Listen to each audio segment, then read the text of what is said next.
किसान भाइयों, अभी जो हमारी प्याज की फसल है करीब आज 20 दिन की हो चुकी है। और जैसे ही हमने इसको दिसंबर के आखिरी सप्ताह में लगाया था, उस हिसाब से अगर देखा जाए तो आज ये 20 दिन की हो चुकी है।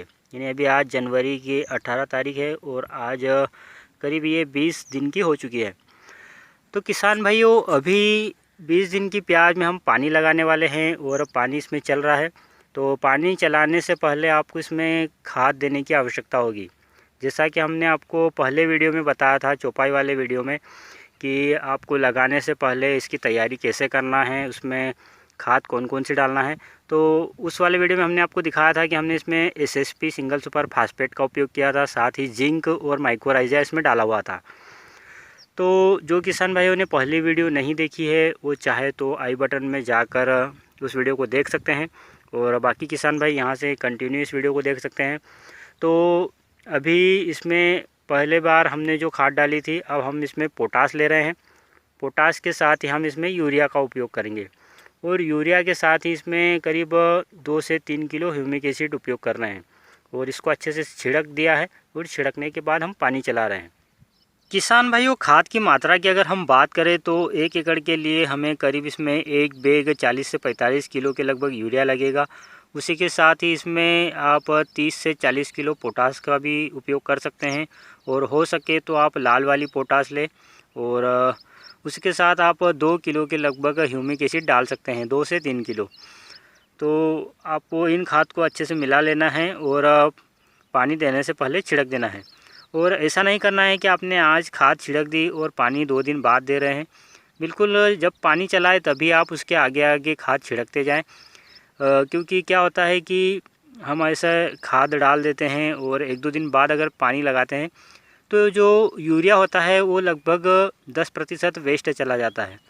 तो जब भी आप पानी लगाएं उसके आगे आगे खाद डालें, इस बात का विशेष रूप से ध्यान रखें। तो किसान भाइयों, पानी देने से पहले आपको एक बात का ध्यान देना है कि मौसम ख़राब नहीं होना चाहिए। अगर बादल वगैरह हो रहे हों या फिर ज़्यादा से ज़्यादा कोहरा गिर रहा हो, तो ऐसे में आप इसमें पानी थोड़ा लेट कर दें।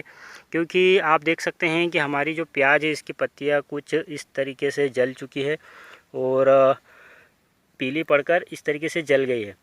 तो इसका कारण क्या था कि पिछले कुछ दिनों से काफ़ी ज़्यादा मौसम ख़राब हो चुका था, बादल भी हो रहे थे, उसी के साथ साथ हल्की सी बारिश भी हुई थी, और करीब 7 से 8 दिन तक सूरज भी नहीं निकला था। तो जिसके कारण इसकी पत्तियां काफ़ी ज़्यादा ख़राब हो रही है। लेकिन अभी इसमें जो नई पत्तियां निकल रही है, आप देख रहे हैं कि इसमें जो नई पत्तियां निकल रही है, हम इसको ख़राब नहीं होने देंगे और कोशिश करेंगे कि इसको अच्छे से रिकवर कर ले और इसमें काफ़ी हरापन लेकर आएँ। तो पानी देने से पहले आपको सिर्फ 2 बातों का ध्यान देना है कि आप ये देख ले कि मौसम ख़राब तो नहीं है। अगर बादल वगैरह हो रहे हों तो थोड़ा लेट पानी कर दें। और जैसे ही आपको मैं बता रहा हूँ कि इसमें 20 दिन पर हम दूसरा पानी दे रहे हैं, तो आप 15 से 20 दिन के अंदर इसमें दूसरा पानी दे सकते हैं। और इसमें 15 दिन के बाद दूसरा पानी लगा देना चाहिए था, लेकिन बादल हो रहे थे, बारिश भी हुई थी हल्की, इस वजह से पानी थोड़ा लेट कर दिया गया है। और अभी पानी देने से पहले हम खाद डाल रहे हैं। दूसरी बात आपको ये ध्यान रखना है कि जब भी आप पानी दे रहे हो, दूसरा पानी दे रहे हो प्याज के अंदर, तो उसमें इस तरीके की दरारें गिरना आवश्यक है। और जब तक दरारें ना गिरे तब तक आपको पानी नहीं देना है। क्योंकि जब तक ज़मीन में इसकी जड़ों में हवा नहीं जाएगी, क्या होता है कि प्याज में पीलापन की समस्या काफ़ी ज़्यादा मात्रा में आती है और इससे काफ़ी ज़्यादा किसान भाई परेशान होते हैं। तो होता क्या है कि दरारें नहीं गिरती है और आप सिंचाई पर सिंचाई करते जाते हैं, तो जिसके कारण इसकी जड़ों तक हवा नहीं पहुंचती है और उस वजह से प्याज हल्की पीली हो जाती है। तो आपको दूसरा पानी जब भी देना है, इस बात का ध्यान देना है कि इसमें बिल्कुल इस तरीके की दरारें गिर जानी चाहिए।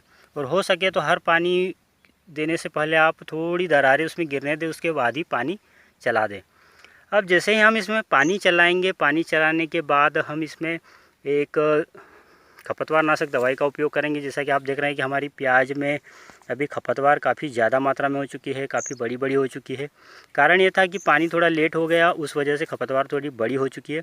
लेकिन घबराने की कोई बात नहीं है, मार्केट में ऐसी कई सारी दवाइयाँ हैं जिससे हम इस खपतवार को आसानी से नियंत्रण कर सकते हैं। और आने वाले वीडियो में आपको खपतवार पर ही एक वीडियो दिया जाएगा और बिल्कुल रिजल्ट के साथ ही दिखाया जाएगा। तो किसान भाइयों, अभी आप हमें कमेंट करके बता सकते हैं कि हमारी 20 दिन की प्याज अभी कैसी है। और अभी इस पे जैसे ही हम इसमें खपतवार नाशक दवाई का उपयोग करेंगे, उसके 2-4 दिन बाद इसमें हम एक इंसेक्टिसाइड, फंगीसाइड और उसके साथ साथ एक आधा कोई अच्छा सा टॉनिक का उपयोग करेंगे, तो वो भी हम आपको जानकारी देते रहेंगे। तो किसान भाइयों, यह था प्याज की खेती का भाग 2। और आने वाले वीडियो में हम आपको खपतवार नाशक दवाई के बारे में, फंगीसाइड के बारे में, और इसमें जो एक सबसे ज़्यादा समस्या लगती है थ्रिप्स की, तो आप अगर प्याज की खेती करते होंगे तो आपको पता ही होगा कि थ्रिप्स इसमें यहाँ पर आपको देखने को मिल जाएंगे। तो थ्रिप्स के लिए हम कौन सी दवाई का उपयोग कर सकते हैं, ये भी हम आपको आने वाले वीडियो में जानकारी देंगे। तो अभी सिर्फ प्याज की पत्तियाँ जली हुई है, उसके अलावा इसमें कोई दूसरी बीमारी का प्रकोप नहीं हुआ है और हम पूरी कोशिश करेंगे कि इसको अच्छे से रिकवर कर लें। तो चलिए किसान भाइयों, मिलते हैं अगले वीडियो में। तब तक के लिए अलविदा। जय जवान जय किसान। धन्यवाद।